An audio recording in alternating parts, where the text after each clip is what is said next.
Welcome back. In this video, you'll learn how to set up an alarm on your Huawei Band 9.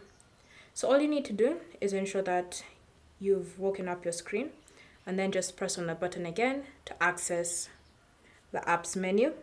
Then from here, you want to look for alarm and select it, then tap on add alarm. So now you want to set the time the alarm will ring. You can choose morning, afternoon, or night. And then once you've selected your time, tap on next.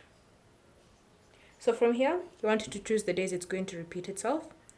And then you can choose to have it repeat on weekends, weekdays, it's all up to you.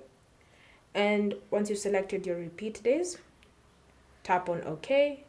Now you can see you've created your alarm. If you want to customize it, you can just come back and tap on it and then tap on edit alarm and then just choose to customize it to your liking. Thank you for watching. If you have any questions or comments, leave them down below and we'll get back to you.